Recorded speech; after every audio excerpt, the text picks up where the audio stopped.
So let us begin. Today we are learning the third Mishnah of the second chapter, Pirkei Avos, the second chapter of Pirkei Avos.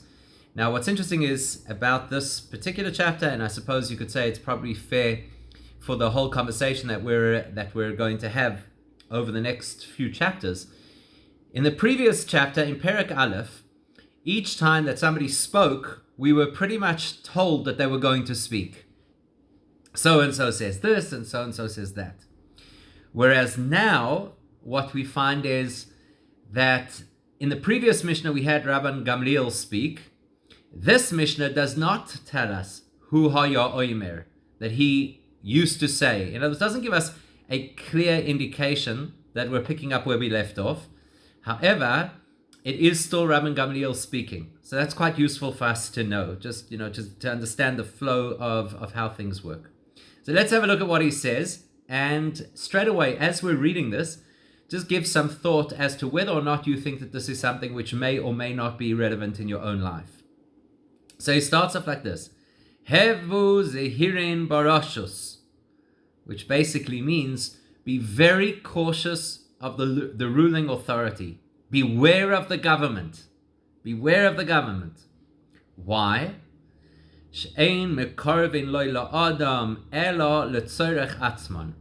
Because they never draw close to a person or draw a person close to them except for their own interests. So you think that they're there caring about you. No, politics is a dirty game. If they come close to you, if they start making you promises and they start telling you wonderful things, you should recognize that the truth is all they care about is themselves. So they do not come close to a person unless they have a vested interest. Lesson number 1. Lessons 2 and 3 basically develop out of that, which is Nirin Ke Oyhavin B'Shas HaNa'asan. They appear like friends. Oyhavin is even more than friends. They appear as if they're beloved. They appear as if they're people who really care about you. B'Shas HaNa'asan, when it is a time of their benefit. So if they stand to benefit, that's when they make it look like they're your friends. On the other hand, Ve'ein oindim lo la'adam b'shas dochkoi, but they do not stand by a person at the time of the person's distress. Now, you probably are thinking at this point in time, wow, I didn't necessarily need Pirkei Avos to teach this to me, because, it's something we all know. We all know you don't trust politicians. That's the bottom line. They've all got a vested interest. They're all trying to sell an agenda. When they tell you how amazing they're going to be, what they really mean is vote for me. Okay, so it's no major surprises over here. What is Rabban Gamliel teaching us? So before we get into anything, there are 2 facts just by way of introduction. Number 1, Rabban Gamliel's history. And number 2, the chronology of this Mishnah following from the previous Mishnah. So when we talk about Rabban Gamliel's history, so the first thing we need to know is Rabban Gamliel had, because of his position and because of the legacy that his father had left for him, he had the responsibility to deal with the government. So in a certain sense, you could say Rabban Gamliel is talking from experience. And in another sense, you could say Rabban Gamliel is talking to himself. Hevu zehirin barashus. Be careful about the government. It's like a daily mantra. You've got to tell yourself. You're in this position. You're dealing with these people. Very often you're going to have the impression that they're so nice, they're so wonderful, they're so caring, and so on and so forth. Hevu zehirin, be really careful. So that would be, so to speak, point 1. Point 1, just looking from a perspective, an historical perspective, understanding Rabban Gamliel, who he is, what his position is, and by extension, why this is relevant. But number 2 is something a little bit more interesting. You see, if you go back to the previous chapter, we had a saying from Shmaya, the great sage Shmaya, who said, Al tizvada l'rashus, which means, don't get connected to the government.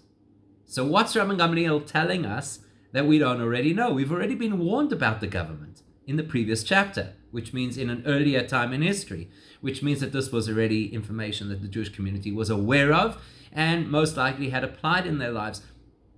So what's changed? Why is he now saying, Hevu zehirin barashos? Be careful with the government. If you followed what Shmaya said, you wouldn't get involved in the government at all. You'd keep them as far as you possibly could. He says, Al tizvada.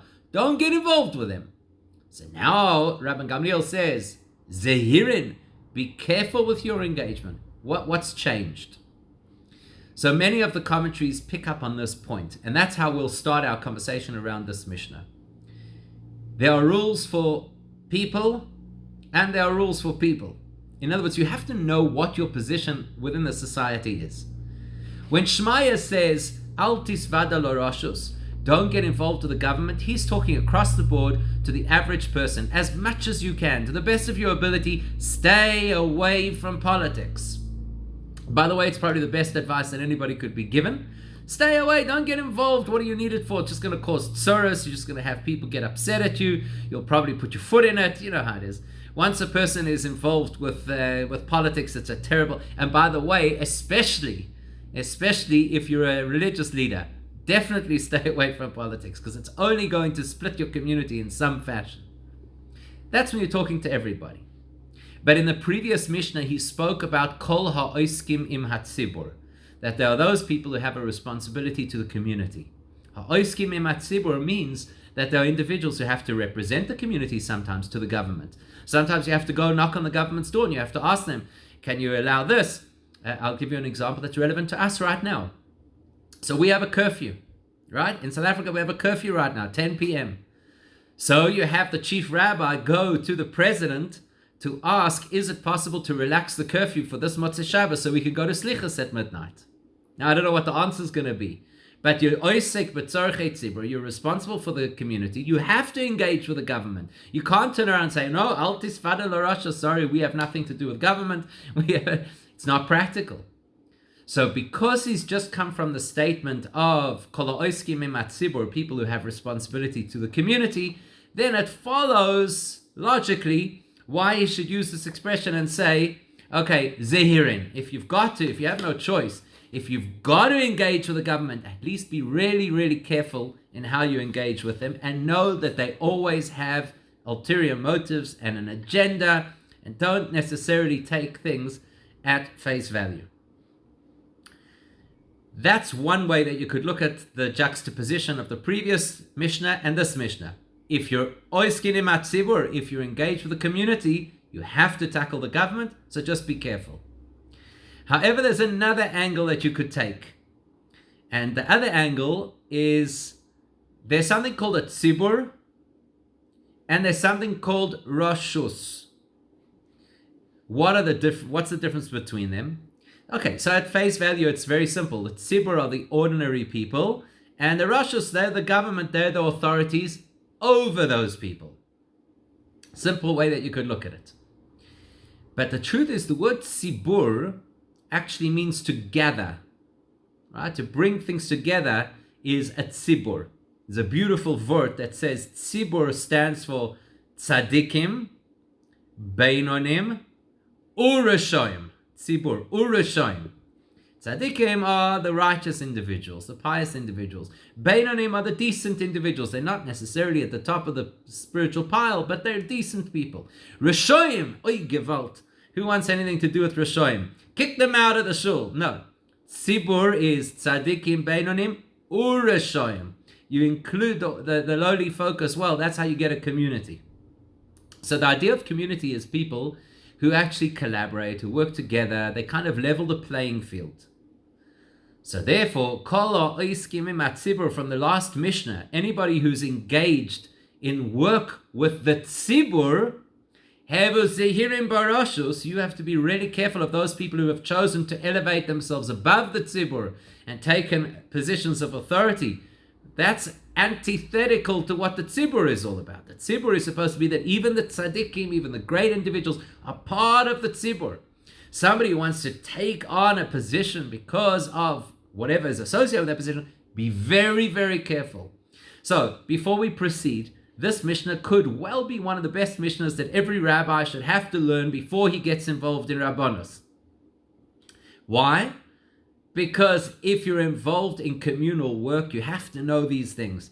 In every communal system, There will be those people who like the yichus. They want to be the roshos. They want to be the ones in charge. They want to be the life president. They want to be the chairman, whatever it is. They want their name in lights, that they could be the people who have a say over how the community should operate. Have hearing. Be careful of those people, because they look like they have the community's interests at heart. Nirin ke oihavin. They look like they love the community. They look like they love us as individuals, but that's only b'shas hana'ason. That's only when it's to their benefit, when they stand to gain the yichus or the financial connections that it might bring for them, or just the sense of being able to throw around their weight. Different people have different things that give them pleasure. But b'shas dochkon, when things start to become a bit tough, when shuls are closed for months on end, and maybe you don't have so much yichus anymore, or maybe there's not the cash flow, or maybe you've got to make heavy decisions now. No, they don't necessarily stand by you. This is incredibly practical advice that he gives us. Okay, so those people who are oiskin im hatzibur, that's good. If you want to sit me'al, you want to be above the tzibur as some kind of a leader, we're going to be extremely, extremely wary of you. Now the question is this. When you read Pirkei Avos, you have to ask yourself this question: who's it written for? Who's the audience? Is Pirkei Avos written for the communal leaders? Or is Pirkei Avos written for everybody? Now surely it's written for everybody. These are the ethics. These are the elements of how to be a mensch. This is what we have called mili de chasidusa, how you extend yourself beyond the letter of the law in order to live a higher experience of your Judaism. That surely has to be for everybody. So if the entire lesson over here is limited to people who have engagement with the government for whatever reason, then basically it sounds like you're saying that this Mishnah is not relevant to the majority of the Jewish community. And that doesn't make sense, surely. So we need to ask ourselves the question then, what's the lesson for us? And how is this a Torah lesson? Surely it's just a practical living lesson, right? Because, watch out for the government. You just have to be a student of history to appreciate what governments do, to appreciate how often it is, whether it was back in the time of the Persians taking Daniel as an advisor and then throwing him to the lions, or whether it was at the time of the Spanish Inquisition, where the Abarbanel, who was this great advisor to the king, suddenly had to run for his life, etc. I'm sure we could find dozens of examples in our history. So this is just practical advice. It doesn't sound like Torah advice. Where's the Torah instruction over here? And not just any Torah instruction, but specifically, where is the instruction that is relevant to Mili de Chasidusa? Remember, Pirkei Avos is the section of Mishnah that is not about the straight black and white laws. It's about the things that are beyond the laws. So what does this teach us that goes beyond the requirement of the laws? So we've got to ask ourselves this question. What do we mean when we talk about this Rashus, this government? Who's this government that we're speaking of? Yes, you could be talking about the human government. In fact, there's an interesting anecdote that the Rebbe Rashab, who was the fifth Lubavitcher Rebbe, he, at that time, there were various things that they had to, as rabbis, they had to constantly go back to the government and appeal all kinds of edicts. They wanted rabbis to have certain limitations and education. It was a very difficult time. So he had a lot of dealings with the Russian government. And he came back and he said, this is relevant because it's almost Rosh Hashanah. He came back and he said, you know what it says in the davening on Rosh Hashanah? Ki ein shichka lifnei chiseicha v'odecha. In front of your throne, Hashem, there is no forgetting. Hashem does not forget a thing. Said the Rebbe Rashab, when it comes to human kings, ein zikaroin leneged einecha. They don't remember a thing. You could be the greatest asset to them. You could help them the most. They will forget like this, as if you didn't exist. So ein mekarvin lo adam ela b'shasa na'asan. They don't draw you close unless they need something. So let's have a look. What else could this word mean? Now, I've specifically pronounced it Rashus because that's how it's written in the Mishnah. But of course, the word that we're more familiar with is the word Reshus. Now, a Reshus could mean a domain, like on Shabbos, you have a Reshus HaYochid and a Reshus HaRabim. You have a private domain, like your house. You have a public domain, like Trafalgar Square or Times Square or something like that, absolutely open to the public. But Reshus also means permission, right? Reshus. So there's an expression that people sometimes use where they say, somebody is bireshus atzmoi. That means to say they're in their own territory, they're in their own domain. It's a nice way of saying they do as they please. Some people do as they please. Heve zehirin bireshus. Be careful of any thinking that says do as you please. If somebody should say, as in the 21st century, what do people say in the 21st century? You have to do what makes you happy. Anybody who's like really your friend will tell you this. You have to do what makes you happy. And then there's a little disclaimer sometimes that goes with it. As long as you don't hurt anybody, you could do what you want. Be very careful of any approach or any person or any philosophy that says, do as you please. Because without a sense of responsibility and without a moral compass, who knows where that's going to land up. You start doing something that sounds quite innocuous, and before you know it, you land up in the worst places. So commenting on exactly that point, so the Medrash Shmuel says, Reshus is code language for your Yetzer Hara. Why? Because your Yetzer Hara always says, it's okay. It's okay. You have permission. It's okay. Reshus. I give you Reshus. I give you permission. It's okay. You can behave in that way. You've had such a difficult month, year, life. I give you Reshus. In your circumstances, you are permitted to behave in a particular way. You can talk a certain way. You can indulge yourself in a certain way. It's okay. It's okay. Let it go. That's one of the possible explanations of Reshus. So have a Zehirim B'Reshus, be careful. As soon as people start to give you too much permission, too much Reshus, it's probably the Yetzer Hara speaking. Anybody who's so accommodating and so nice probably actually does not have your best interests at heart. Nirin ka'oyavin. They look like they love you.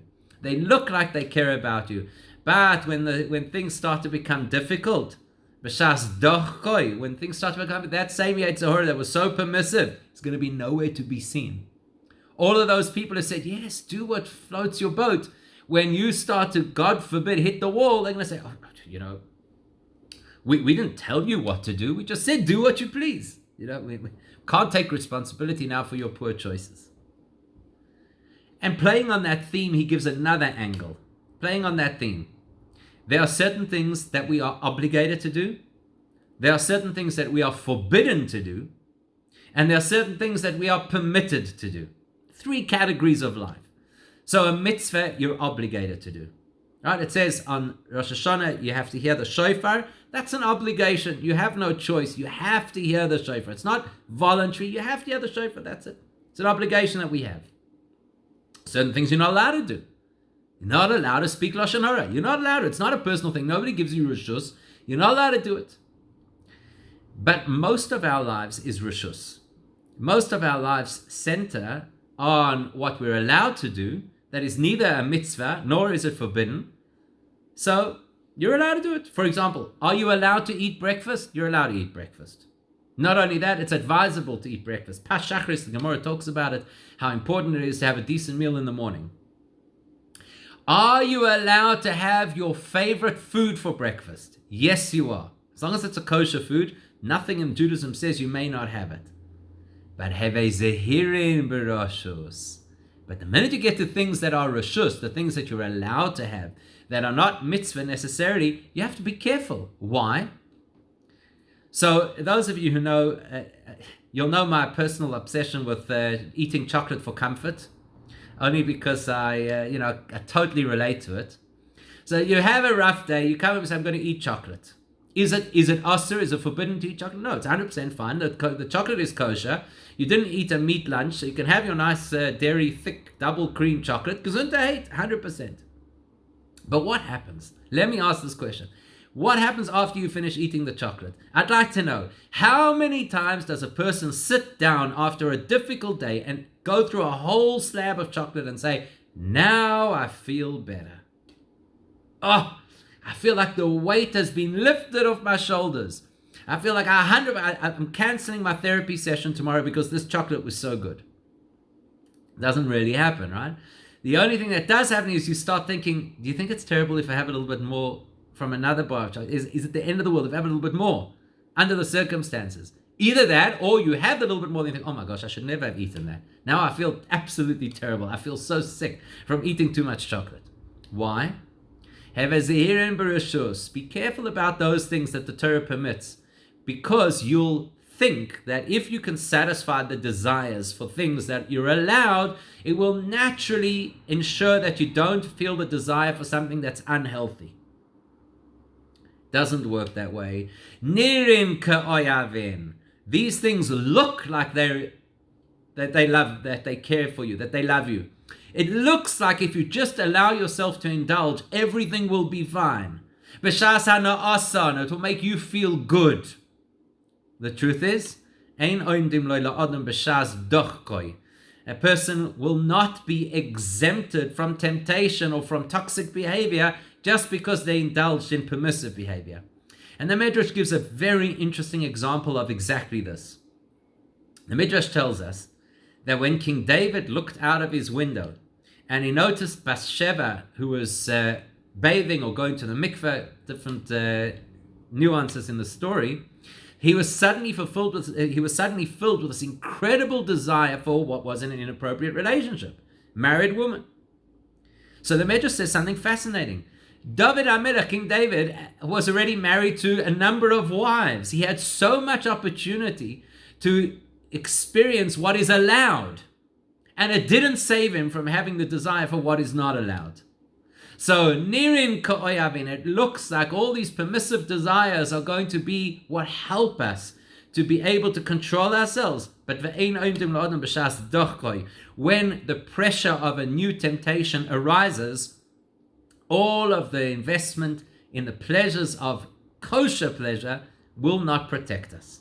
So the reshus, the things that we're allowed to have, as the Ramban uses the expression, kadesh atzmecha b'mutar, that there's a requirement to be careful to bring sanctity even into the things that we're allowed. Because if it's just reshus, if it's just I do whatever I please, as long as it officially carries a kosher stamp on it, it will not ensure that I'm in a position to avoid negative temptation in the future.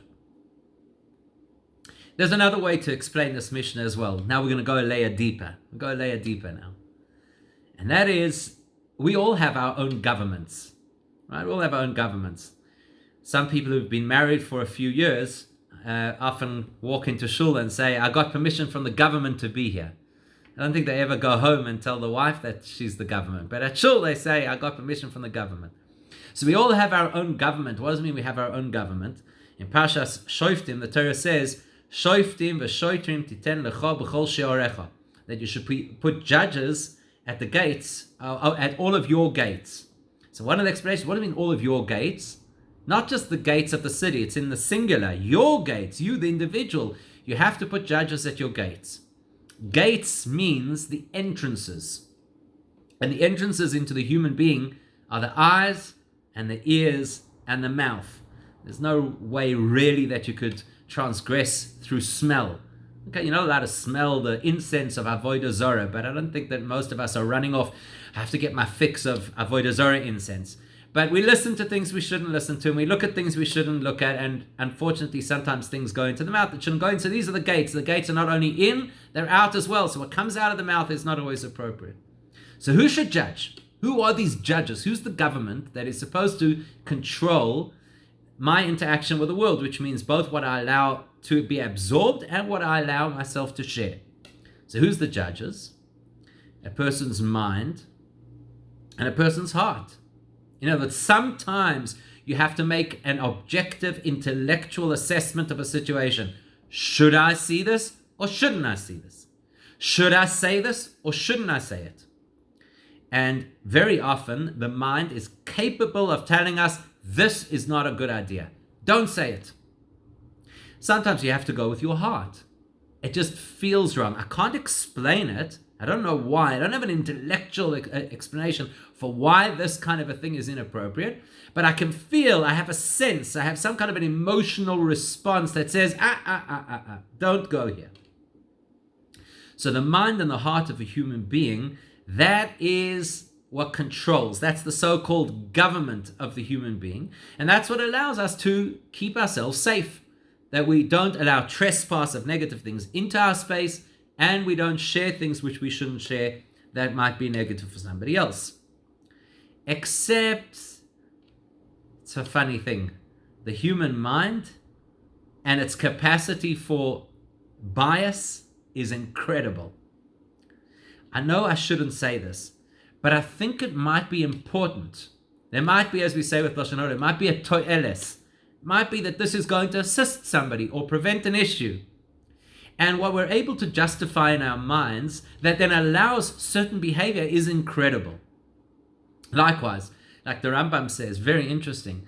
The Rambam says when it comes to what the eye sees, so he says often a person will see something, they'll say, but I didn't do anything wrong, I just saw it.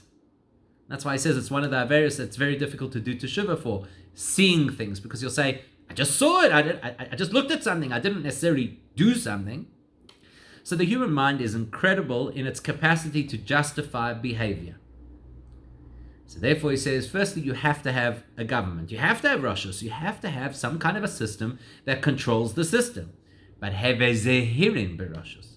But you have to be so careful that the system keeps self-checking to make sure that it doesn't run away with itself. And we touched on this previously when we spoke about learning Torah, right? Where we said that that you should appoint for yourself a teacher in order to avoid doubt. What's doubt? The uncertainty of whether or not I'm making the correct decision. So sometimes you have to zohirim barash. You've got to be really careful with your own thought process and sometimes test it on somebody else and say, does this make sense? This is what I'm thinking. Is it the correct approach? And so on and so forth. That's one explanation. One level, so to speak. One level.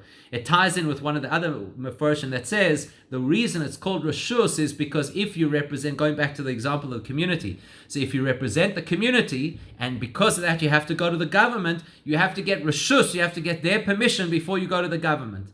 You can't now make these unilateral decisions because I'm the leader, so I'm going to do things. No, you have to consult. Same thing here. Before a person makes a unilateral decision, this is how I think and this is how I should behave, Rashus, go and seek some kind of guidance and get permission. Ensure that the way that you're thinking is actually appropriate. That it's actually the way that a person should behave. That's level one. That's who the Rashus is. It's the government. It's the mind and heart of the person. And effectively, that's what we've got to work on, is to ensure that we keep them straight and focused and objective and aligned with what the Torah wants. Otherwise, it's just nirin ke'oyhavin. Looks like it loves us, but it doesn't necessarily love us. Because our mind has its bias, and so therefore sometimes it could just think about what's in it for me and what's better for me, rather than what is correct.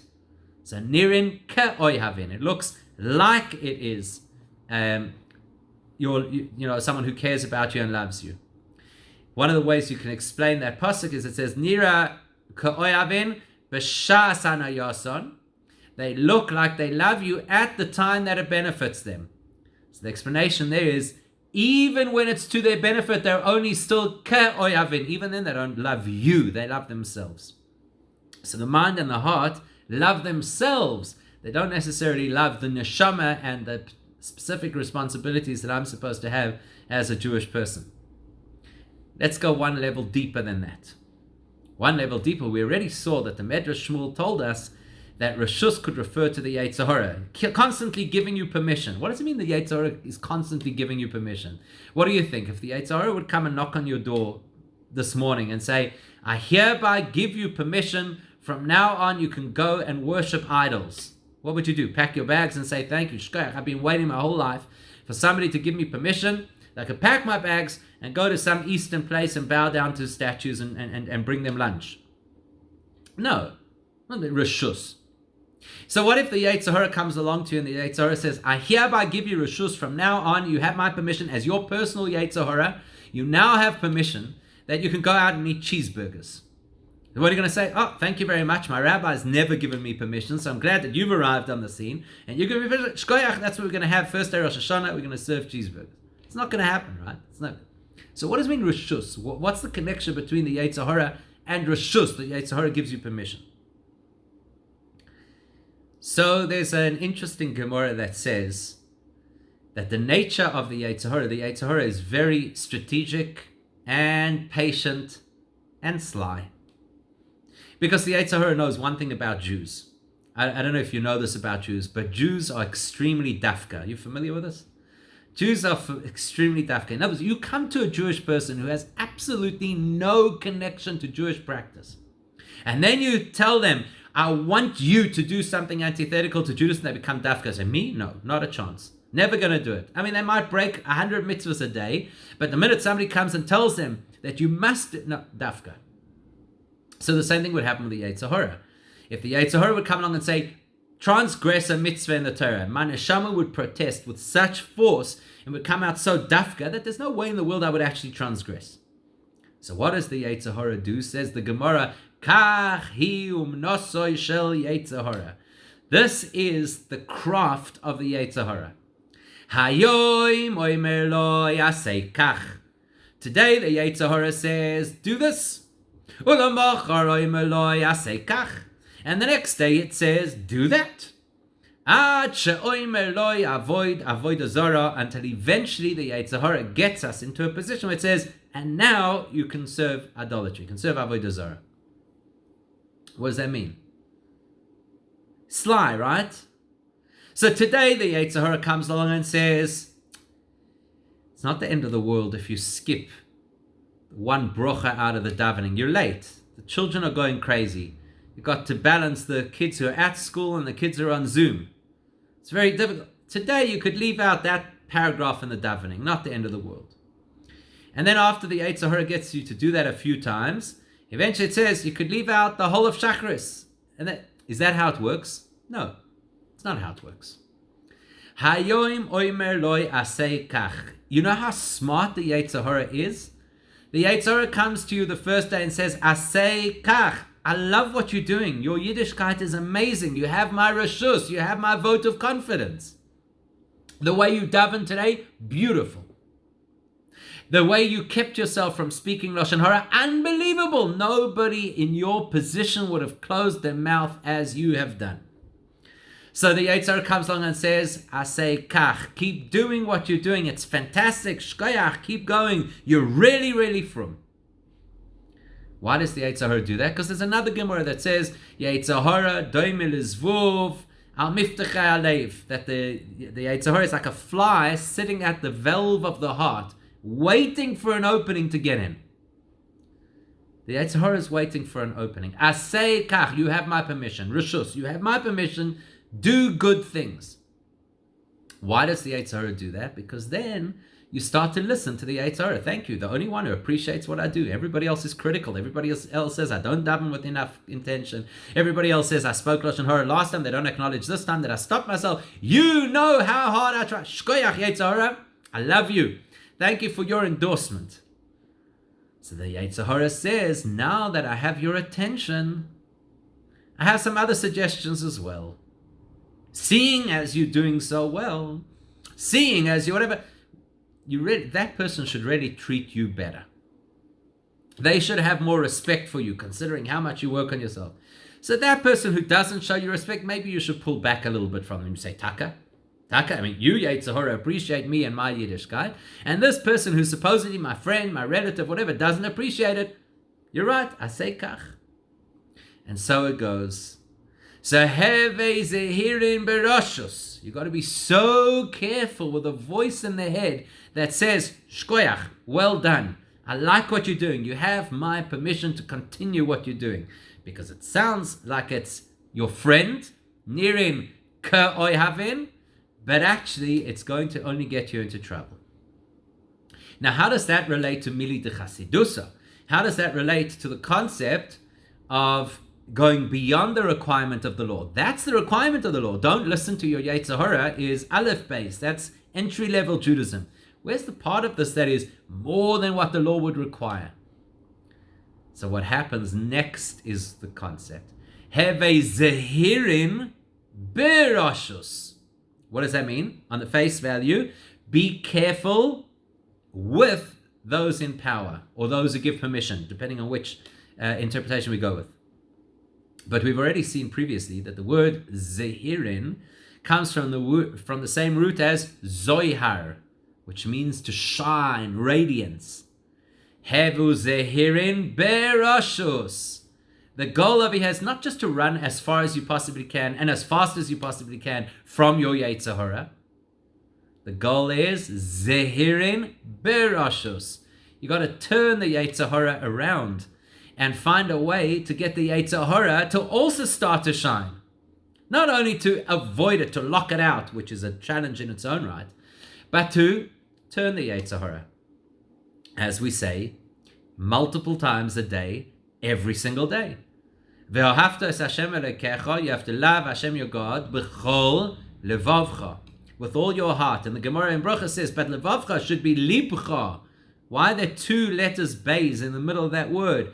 Says the Gemara, Bishnei Yitzarecha, that you have to also get your Yetzer Hara to love Hashem as well. Zehirin berashus. Even that part of me that gives me permission to misbehave, even that part of myself has to be turned around and made to shine as well. How do you do that? Okay, that's an interesting challenge. The first place to start would be listen to your Yetzer Hara. Now, careful how you interpret that. Listen to your Yetzer Hara, not as in to follow the instructions, but listen to what language your Yetzer Hara uses. That will help us to understand the nature of our Yetzer Hara, and then you use that exact nature to serve Hashem. For example, there was once a chassid who used to say, my arrogance saved me from doing an Aveira. How does arrogance start? Usually it's the other way around, right? If a person's arrogant, he says, I'll do whatever I want. He says, no, anytime that I felt tempted to do something wrong, I used to say to myself, what? Somebody of your caliber, a chassid of the Alter Rebbe, Rebbe Shneur Zalman of Liadi, someone of your caliber, it's beneath your dignity to do an Aveira. And that's how I stopped myself. So, b'chol levavcha, you find what the nature of your Yetzer Hara is, and zehirin berashus, you get that to shine. You get that to become part of how you do what Hashem wants. But then there's a deeper layer, even deeper than that. And that is, have a zehirin berashus means not only should I be careful of the threat of my Yetzer Hara, which gives me permission to behave in the wrong way, but even I should be careful of my Yetzer Tov. The word reshus over here is like the Rambam says in Hilchos Tshuva, reshus kol adam nesuna. Everybody is given permission to behave as they choose. If they choose, they have reshus to follow the Yetzer Hara. If they choose, they have reshus permission to follow the Yetzer Tov. So the word reshus could not only apply to your Yetzer Hara, but to your Yetzer Tov as well. Hevezer, you won't believe this. This is like a mind-blowing thought. Hevezehirin bereshus. You have to be careful with your Yetzer Tov. Can you believe this? Your Yetzer Tov is my good inclination. What could possibly go wrong? This is the positive side of who I am. This is an expression of my neshama. How could it potentially drive me the wrong way? How could it be nirin ka'oyavin, and it looks like it loves me? Have a zehirin bereshus. Be careful of your Yetzer Tov. What could possibly be wrong with your Yetzer Tov? So here's an example. Your Yetzer Tov decides that today, the 18th of Elul, Chai Elul, it's a special day. The Chayos of Elul is a special time, the birthday to the Baal Shem Tov. It's a powerful time. Today is a day that what? I have to daven extra and I have to learn extra. That's what my Yetzer Tov wants. It's not misguided. It's not selfish. It is completely spiritually oriented. That today is a day I'm going to sit down and I'm going to daven with kavanah, with intention. I'm going to read extra Tehillim. I'm going to learn an hour's worth of learning. So I sit down to learn. No sooner do I sit down to learn, and dafka, as I start to get engrossed in the learning, or as I start to get engrossed in the davening, dafka, there's a knock on the door. What's the knock on the door? Somebody outside has a flat tire. happens to be somebody from the community, not my friend, not somebody else. I just happen to know, I know them kind of from, they have a flat tire outside. So I hear them saying through the door, I've got a flat tire, and I'm in the middle of davening. My Yetzer Tov says, I got to daven. It's Elul and it's Chai Elul, and you're not allowed to interrupt. The halacha is you're not allowed to talk in the middle of davening. It's not, God forbid, Pikuach Nefesh. It's just a tire. They're in the middle of Glen Hazel. They can go next door to the next person. Why do I don't have to help them. Be careful with the Yetzer Tov, because our Yetzer Tov is designed and wired to get us to do things within our Judaism that, so to speak, make sense within our Judaism. It makes sense. I've learned things and I'm applying what I've learned, and it all it follows a particular plan, and that's what I'm doing. Now there's suddenly this outlier, there's suddenly this interruption, somebody's thrown a spoke in the wheels. I don't think that fits with what my Yetzer Tov has strategized. Let somebody else deal with it. So there's something that is called Mesiras Nefesh. Mesiras Nefesh means not like people think to give up your life. Yeah, there are times where Mesiras Nefesh requires that a person, God forbid, gives up their life. But Mesiras Nefesh means to give up your nefesh. Your nefesh, your spirituality. Be careful about the things that are so centered on the nefesh, that are so spiritual, that are so, and they are, objectively, these are spiritual things, that they could preclude you from doing what is currently required. Sometimes what Hashem requires of us in the moment may not be the nefesh. It might be changing somebody's tire, or at least letting them in to make a call, or whatever the case is. They tell an incredibly, incredibly powerful story in a book called Magid Meishorim. It's probably one of the most disturbing stories you'll ever hear. They say there was a man called Rabbi Yosef Karo. You've heard of him? The Beis Yosef. Rabbi Yosef Karo was the author of the Shulchan Aruch. The Shulchan Aruch, for heaven's sake, that is the basis of all practical Jewish living till today. So say Rabbi Yosef Karo, it was destined in heaven that he was going to die al Kiddush Hashem. That was the destiny. That he would have the opportunity to sacrifice his life for Hashem's sake. Now, tzaddikim are always held to a very, very high level of expectation from Hashem. So something happened in his life. It doesn't specify what happened. Something happened in his life, and he lost the opportunity. You hear this? He lost the opportunity to die al Kiddush Hashem, to completely give himself up for God. He lost that opportunity, and he died a natural death at whatever age. And it's recorded in the Sefer as a blight on his resume. Nebuch, shame, something happened because that he lost the opportunity. So you know what happened because he lost the opportunity to die al Kiddush Hashem? You know what happened? Because of that, he had the opportunity to write the Shulchan Aruch. Because he lived.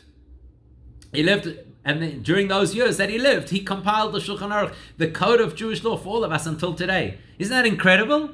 What's incredible is that it's recorded as, in spite of his great contribution to Torah, he was considered somebody who lost out because he lost the opportunity for Mesiras Nefesh. That's what it's telling us over here at the deepest level. Be careful not only of your own mind and heart. Be careful not only of your Yetzer Hara, and be aware of the fact that we've got to flip the Yetzer Hara around, but even be careful of the Yetzer Tov, because sometimes what Hashem expects in a moment is even something that comes at the cost of the Yetzer Tov. It's incredibly difficult for us to imagine that that's possible, but our Judaism is supposed to be dedication to Hashem, not just dedication to our personal spiritual path, which is an incredibly profound lesson. It's something I think we have to think about long and hard to understand exactly what that means, but it's definitely food for thought. So I guess